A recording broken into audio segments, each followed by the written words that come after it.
Now you see, this is different. It's a little different today. You know why it's different? Because this is now a show that does exclusive interviews. We do interviews, one-on-one interviews with people. This is what my goal was to get everyone involved. And if you couldn't make the show, I could do an exclusive interview.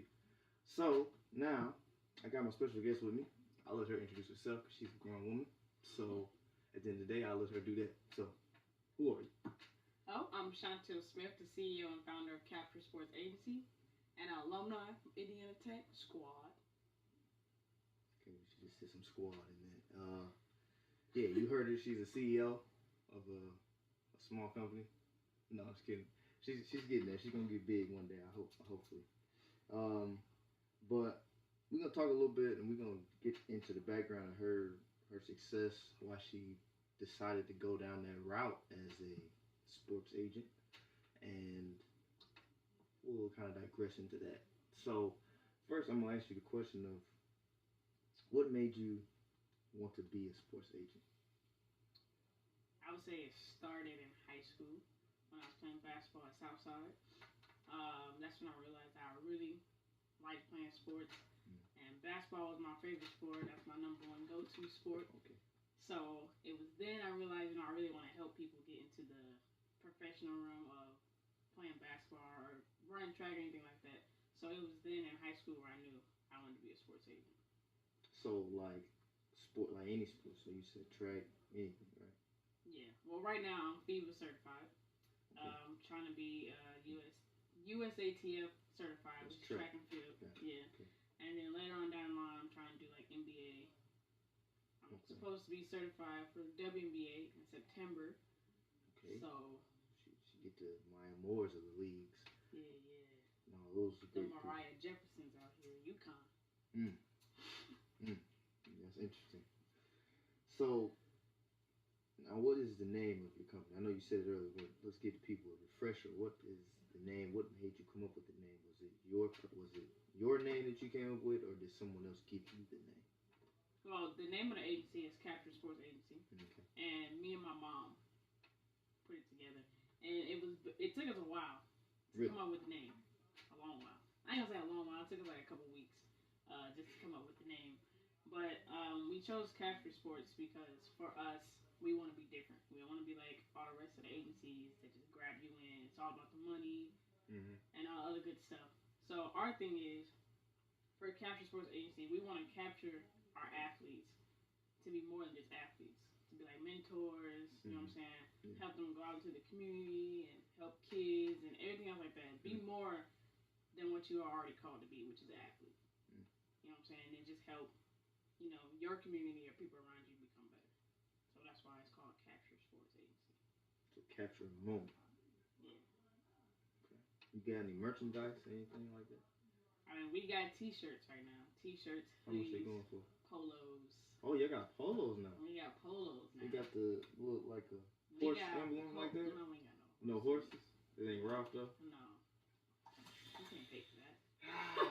It ain't rough though. That's, I don't know, man. Well, I mean, the shirts right now are $15. Okay.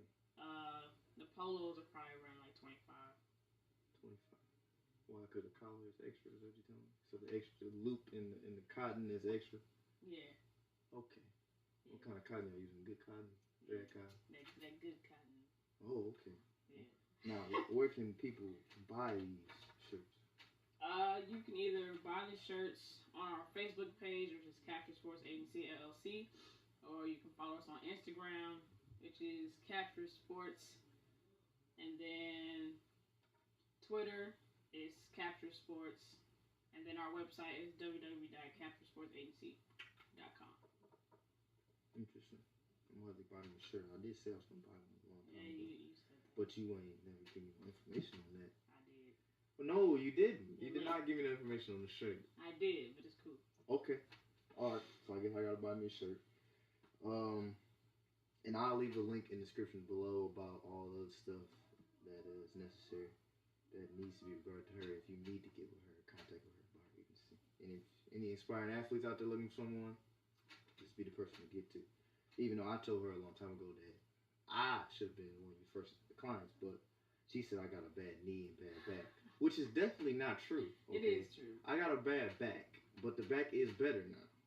The knee, I don't know what happened to my knee. I really don't know. It just started hurting one day. I can't take chance on no D Roses out here. Well, I'm not no D Rose. I mean, you got messed up body parts. Oh my goodness. I ain't taking no chance. I'm built like LeBron James. Oh, that's dead, bro. I ain't with that. Yeah. Oh man, that's funny. So now we're gonna talk about some more serious topics. A little serious.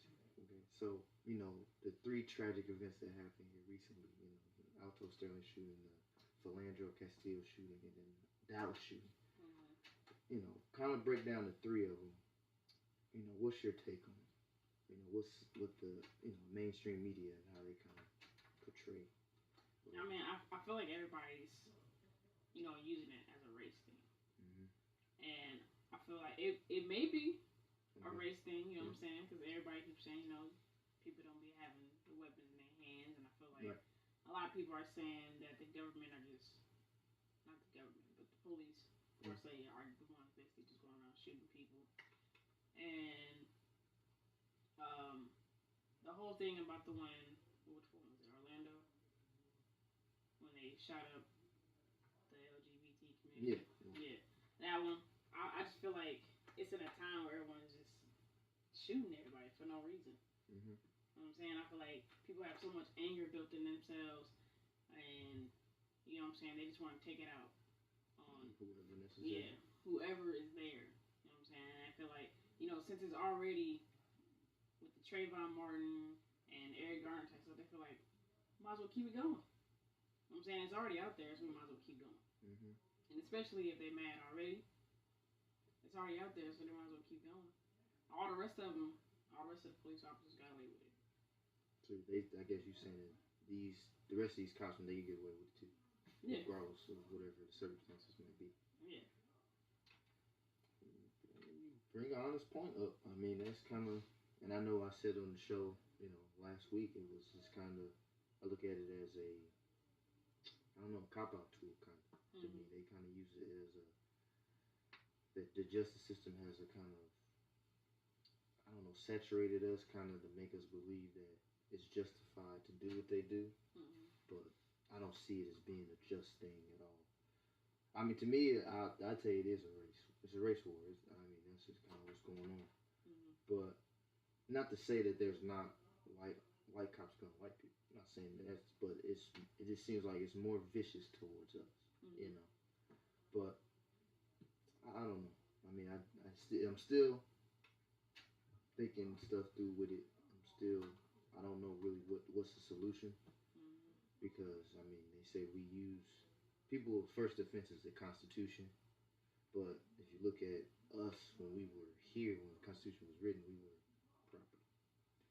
So it's just kind of now we're using an outdated system in an outdated time, and the system is very flawed. So that makes sense. Yeah, it's just kind of, I don't know, solutions wise, I don't know really, until people accept that there's an issue, mm-hmm. we won't be able to change anything. And that's unfortunate.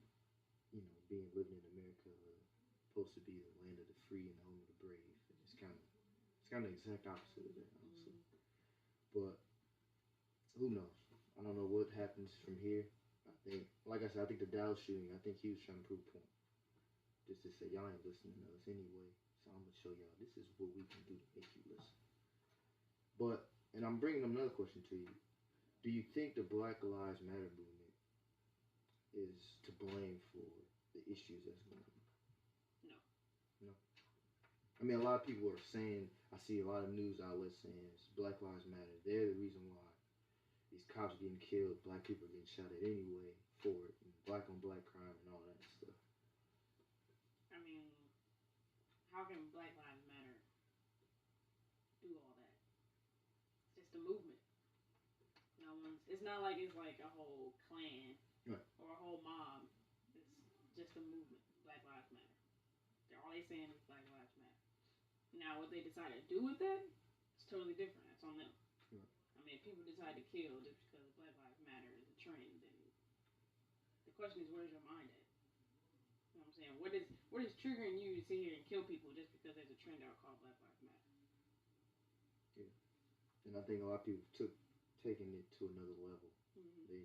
They lost the true meaning of if, like I said, the guy in Dallas, I think he took the meaning, he took the protest as a platform to make a statement, but then he kind of gave us the negative light that Black Lives Matter is, is there for everything, and that just kind of gives us the negative sense that then it kind of makes us think we might be negative people, right? And it's just kind of like a repetitive, ploy to get people to think, somebody keeps telling you something, you are what you are. Someone keeps telling you that. It's like repetitive. What is it? What's the term? What term? This is a psychology term.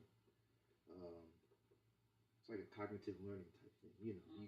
Once you keep building somebody in, this is what you are. You are this. You are a victim, or you are a killer. You are a killer. You're a killer. I mean, eventually people will start believing that. So, I mean, it's like you said. It's kind of what you take of it, what you do with it.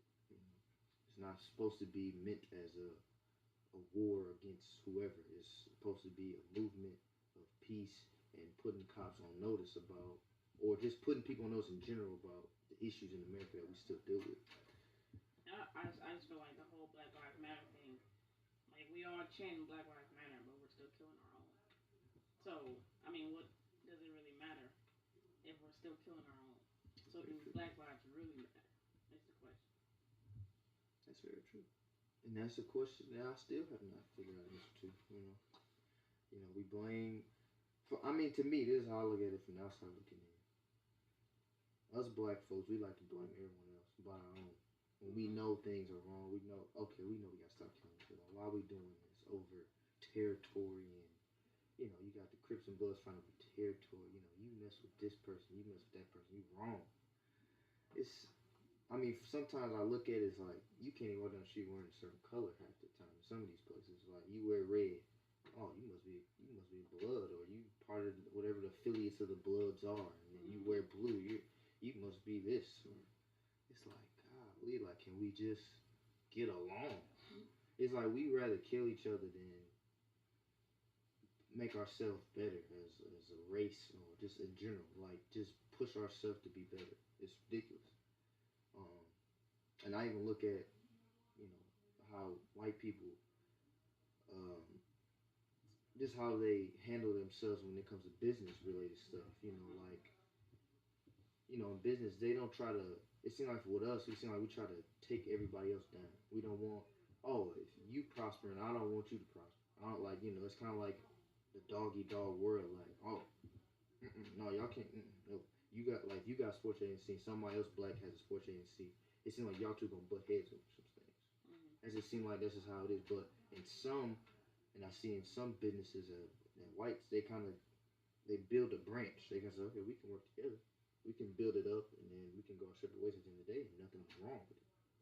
But it just seems like we have a mentality of we have to be better than everybody, and then we take our own in the process, which to me is wrong, because it's just kind of when we can be better, we can be the same or do it as the same as we do, or we can, have our half, it'd be half, kind of a 50-50 thing. But I don't know. It's indifferent.